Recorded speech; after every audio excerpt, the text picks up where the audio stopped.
रेत का कण भी है ना, उसनों भी विज्ञान कहता असीं पूरा नहीं समझ पाए।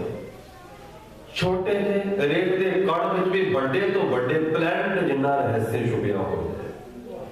ये छोटा रेत का कण इन्ना समझना, जे छोटा ते पृथ्वी तो ज्यादा घट रहस्य होगा, पूरा रहस्य उतना ही है। हजूर कहते हैं हे प्रभु तू इतना विराट है, इतना विशाल है, तू अपने गत में तो आप ही जानते हैं। तेरे बारे सही सही निर्णय कोई नहीं ले पाएगा। ब्रह्मांड का भी होया ते जिथों सारा ब्रह्मांड उपजदा उसका सही निर्णय की होना है। क्या को आंख बखाना है कोई तेरी इस विराट नगरी का भाव तेरे विराट रूप बारे कोई किमें वक्तव्य दे, किमें कोई कहना करे, तो आप ही जानते अपने बारे। तां ते गुरुदेव बार बार बाणी च कह देंदे ने, क्या हो कथी कथे कथ देखा, मैं अकथ न कथना जाई। तो अकथ है मेरी कथनी विच नहीं आउंदा। तो आपे गुप्ता आपे प्रगट आपे सब रंगमान है। हे प्रभु तेरे बलिहार है, तो आप ही गुप्त है, आप ही प्रगट हो जाते हैं। कभी गवर्नर देखे ये शरीर कभी गुप्त सी, देखी नहीं रमदा सी कभी अपने शरीर को देखना, ये शरीर कभी गुप्त सी किते हुण प्रगट, कल फिर गुप्त हो जाएगा। कल सूक्ष्म सी अज स्थूल हो गया, कल फिर सूक्ष्म हो जाएगा। किन्ने रूप रंग नवे शरीर रोज रोज पैदा होंदे ने, पुराने किन्ने मिट जांदे ने। ये किथों खेड़ कलाकृति किथों आ रही है? हजूर कहते ने प्रभु तू ही तो है, गुप्त रूप विच तू पिया हुए है ते आप ही प्रगट हो जाता है। एक सूफी संत दे बोल ने वो परमात्मा दे बारे कहते, वो कहता बेपर्द इतना कि हर जर्रे में है उसका ज़हूर। बेपर्द कहते ने जड़ा प्रगट होवे, लुकिया ना होवे। कहते है मेरे प्रभु तो पर्दे तो इतना सखना है, तेन पर्दा ही कोई नहीं, जाहिर ज़हूर है कि हाजिर हुजूर है, जर्रे जर्रे विच तू ही रमिया हुए। नाल दूजी गल कहंदा बेपर्दे इतना कि हर जर्रे में है उसका ज़हूर, बात पर्दे इतना कि नजर तक आता नहीं। ते पर्दा एडा बड़ा है, गुप्त तो इतना बड़ा है कि नजर विच भी नहीं आਉਂਦਾ। किधरे प्रगट है किधरे गुप्त है, गुप्त भी तू ही है प्रगट भी तू ही है। ते आप ही तू सारे अस्तित्व दे आप ही रंग मांडे। कौन खांदा है इस रसना, कौन देखदा है ना खाना, कौन सुनदा है कौन बोलदा है। जिस दिन किसी ने इसकी समझ पैंदी है ना, उस दिन फिर वो परमात्मा विच वलीन हो जाता है। फिर जान लेंदा है तू ही मेरे इस काया विच रह के आप ही ते रंग मांडे। काया तेरा द्वार है, तू रहने वाला है। स्वामी रामकृष्ण ਨੂੰ जब पहली दफा समाधि घटित हुई, प्रभु ਦਾ ਅੰਤਰੀਵ ਵਿੱਚ ਦੀਦਾਰ ਹੋਇਆ ਤੇ ਉਸ ਦਿਨ ਉਹਨਾਂ ਨੇ ਮੂਰਤੀ ਨੂੰ ਭੋਗ ਨਹੀਂ ਲਵਾਇਆ, ਆਪਣੇ ਆਪਣੇ ਮੂੰਹ ਵਿੱਚ ਪਾ ਲਈ ਸੀ। ਉਹ ਜੋ ਮਿਸ਼ਠਾਨ ਪ੍ਰਸ਼ਾਦ ਸੀ ਨਾ ਆਪਣੇ ਮੁਖ ਵਿੱਚ ਪਾ ਲਿਆ ਸੀ। ਕਿਹਾ ਸੀ हे प्रभु मैं बाहर ਤੈਨੂੰ ਭੋਗ ਲਗਾਉਂਦਾ ਰਿਹਾ, ਤੂੰ ਆਦ ਕਾਲ ਤੋਂ ਮੇਰੇ ਅੰਦਰ ਬੈਠਾ ਸੀ, ਮੈਨੂੰ ਉਸ ਦਾ ਬਹੁਤ ਹੀ ਨਾ ਪਿਆ। ਆਪ ਹੀ ਸਭ ਰੰਗ ਮਾਣ ਦੇ ਦਿਓ। सिद्ध साधिक सिद्ध गुरु बहु चेले खोजत फिरै प्रमाण है। जिन्ने भी साधक पुरुष ने साधना करने वाले, जिन्ने भी सिद्ध पुरुष ने और इन्होंने जो गुरु कहलाते हैं अगे चेले, हजूर कहते हैं हे प्रभु सब तेरे हुक्म विच तेरी एक खोज विच निकले हुए।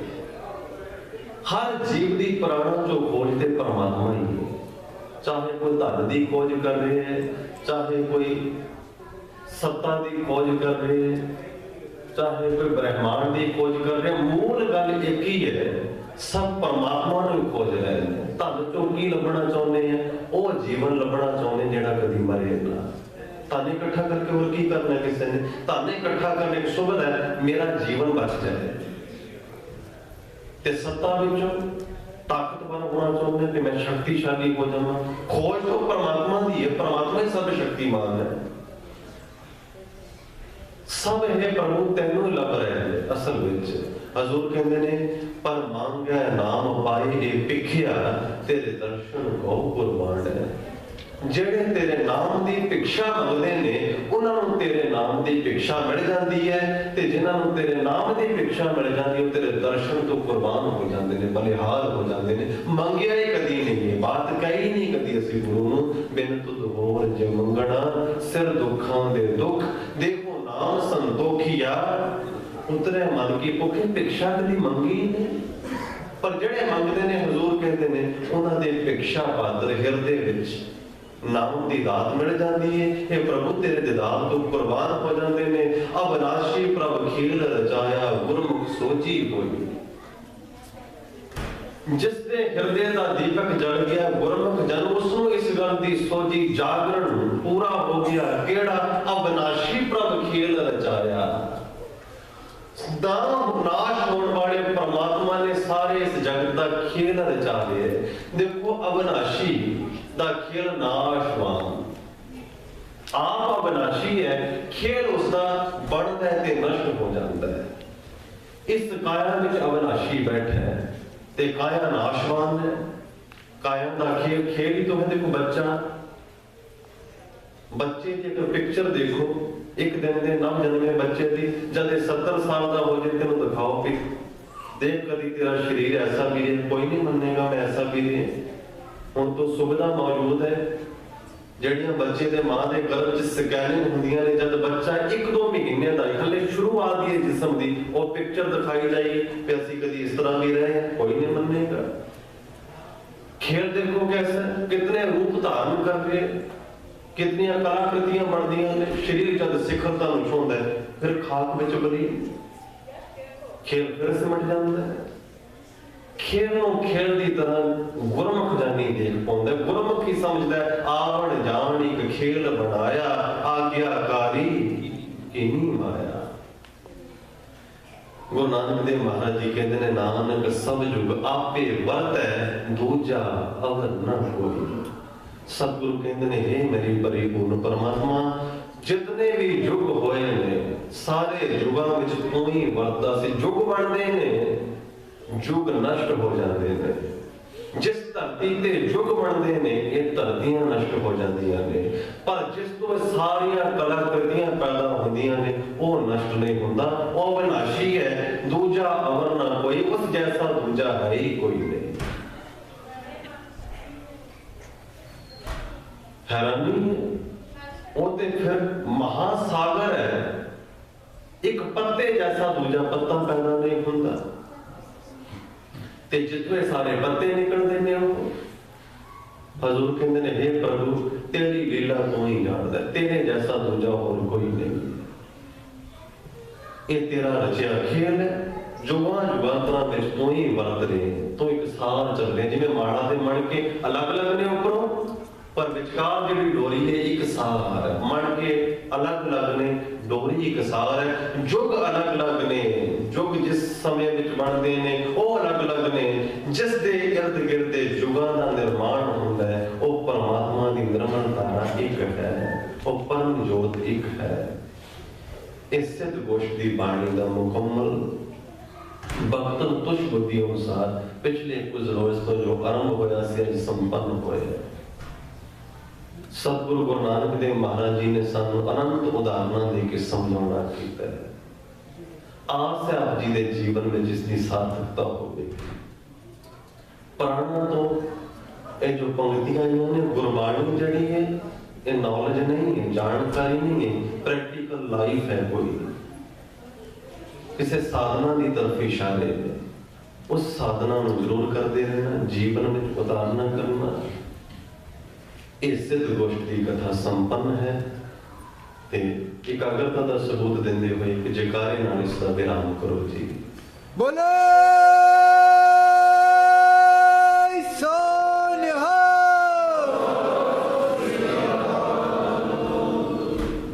हुक्म होया सी पिछले कुछ रोज जो पाकिस्तान पेशावर विच बड़ी दर्दनाक घटना वापरी उसते कुछ कमा प्रेमियों ने पुछना भी किया सारी घटना ਕਰਮ ਪੈਦਾ ਕਿੱਥੋਂ ਹੁੰਦੇ ਨੇ। ਸਮੇਂ ਦੇ ਦਾਇਰੇ ਵਿੱਚ ਹੀ ਥੋੜਾ ਹਿਰਦੇ ਨੂੰ ਖੋਲ ਲੈਣਾ ਸਰਵਣ ਕਰਨ ਲਈ। ਜਦ ਵੀ ਇਸ ਜ਼ਮੀਨ ਤੇ ਕਤਲੇਆਮ ਹੋਇਆ ਨਾ, ਤੁਸੀਂ ਹੈਰਾਨ ਹੋਣਾ, ਸਾਰੇ ਕਤਲੇਆਮ ਦੇ ਪਿੱਛੇ ਮਤਸਬੀ ਮਜ਼ਹਬੀ ਲੋਕ ਨੇ, ਧਾਰਮਿਕ ਲੋਕ ਨੇ। ਕੋਈ ਐਸਾ ਖੂਨ ਦਾ ਤੁਪਕਾ ਜ਼ਮੀਨ ਤੇ ਐਸਾ ਨਹੀਂ ਮਿਲੇਗਾ ਜੋ ਧਰਮ ਦੀ ਆੜ ਵਿੱਚ ਨਾ ਡੋਲਿਆ ਜਾਏ। ਬੰਦੇ ਨੇ ਜੋ ਕੁਝ ਬਣਾ ਲਿਆ ਨਾ ਜ਼ਮੀਨ ਤੇ, ਇੰਨਾ ਖਤਰਨਾਕ ਬਣ ਗਿਆ ਨਾ। और हो सकता है एक दिन समय अनुसार पृथ्वी आपे ही नष्ट हो जाएगी, पर मैनू नहीं लगता बंदा इंतजार करे उस दिन का। जेड़ा हिरोशिमा नागासाकी में आज तो कोई 69-70 साल पहले 1945 में एटम बम सुटिया सी ना अमेरिका ने। थोड़ी तवज्जो देंगे, 100 डिग्री तक पानी को उबालो विच बंदा सुट दे तो की ओदा हशर हुंदा। कहते हैं लोहे को 1500 डिग्री तक गर्म करो पानी हो जाता है, तरल हो जाता है। उस विच बंदे को सुटो की हशर होंदा है। लोहे को 2500 डिग्री तक हीट देवो ते वो भी भाप बन के उड़न लग पैंदा है। उस विच बंदे को सुटो की हशर होंदा है। जेड़ा 69-70 साल पहले हिरोशिमा नागासाकी विच एटम बम सुटिया सी ना, उसका टेंपरेचर पता की सी? 10 करोड़ डिग्री। ये टेंपरेचर पता कितना है? सूरज का टेंपरेचर है। ये उस एटम की मैं तुहानू गल सुनाई है जिहड़ा 70 साल पहले बनिया सी। जिहड़ा एटम हुण बन गया है, वो एटम अज दे एटम के सामने एक बच्चा है बस। ऐसियां पृथ्वियां नू जिस धरती ते असीं रहने हैं ना, ऐसियां 15 धरतियां नू 5 मिनट विच नष्ट करन दा मनुख ने इंतजाम कर लिया। 5 मिनट लगणगे बस, ज्यादा नहीं। जब बंदे नू मतस्सवाद पढ़ाया जाए, जब बंदे नू पट्टड़वाद पढ़ाया जाए, जन्म तो बच्चे दे कन्ना विच पाया जाए, वो बच्चा फिर की बनेगा अंदाजा लगा पड़ा। असी कभी देखते नहीं, सब मजहब ऐसे पागलपन विच ने। मुसलमान कहते हैं साडे चंगे भाग ने, अपने बच्चे नू कहते चंगे भाग ने, तो मुसलमानां दे घर जन्मे हैं। की सिखाया जा रहा है कि जेडे हिंदुओं के घर, जैनियों के घर जन्मे ने उन्होंने माड़े भाग। यही मैसेज तो यही है ना।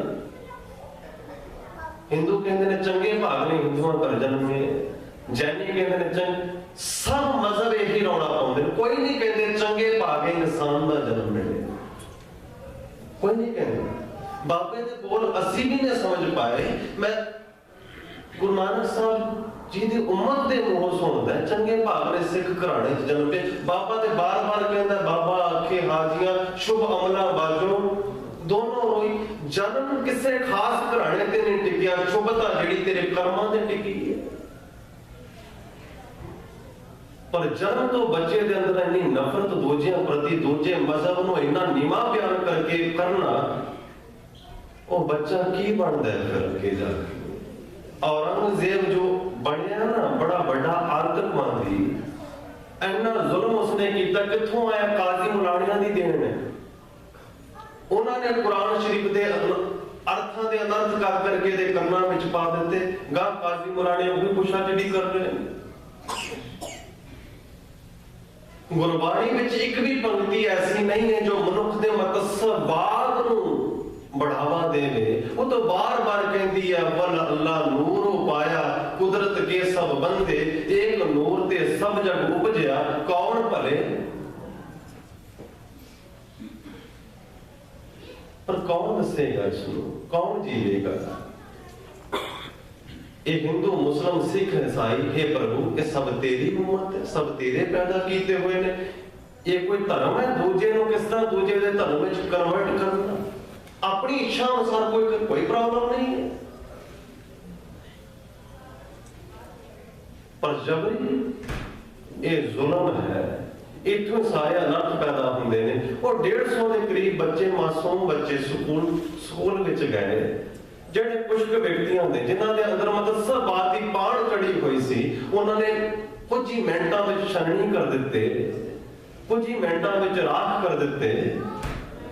ते फिर अल्लाह दे नारे लगा के अपने पा लिया कि ये अल्लाह का पैगाम है कि इस विचों प्रभु की कोई झलकार पैंदी।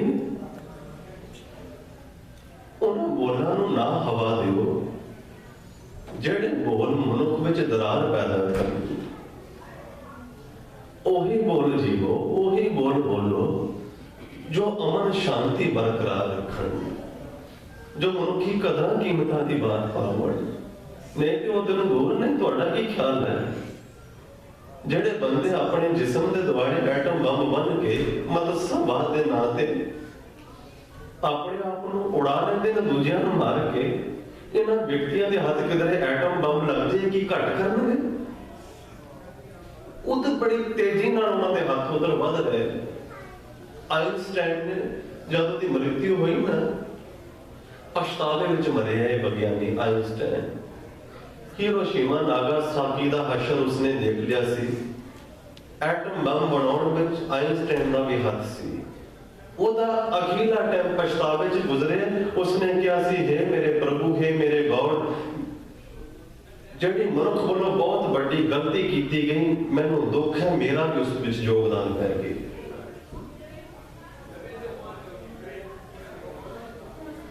बच जाइए इस तो, नफरत ना फैलाइए। तुसी सुनिया ना, मजहब नहीं सिखाता आपस में बैर रखना, पर सच गल है मजहब ही सिखाता है आपस में बैर रखना। मजहब ही सिखाउंदा है, धर्म नहीं सिखाउंदा।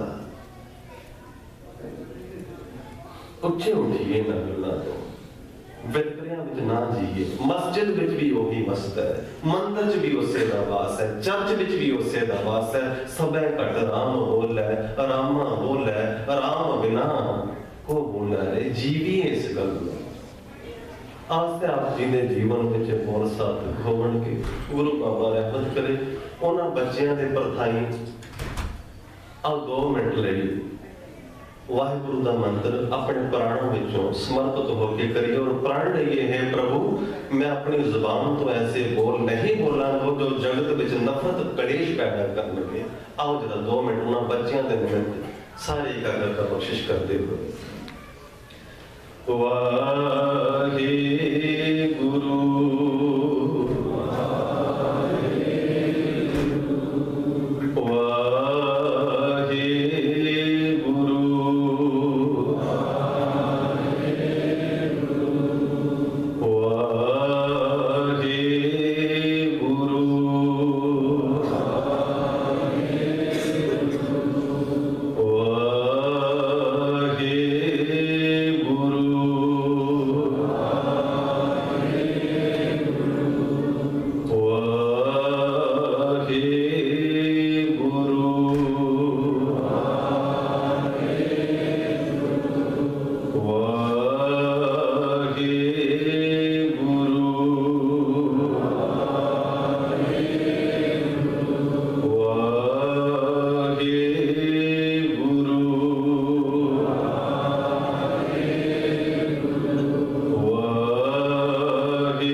बख्शिश करे और ना की माफी बनाओ कर जी।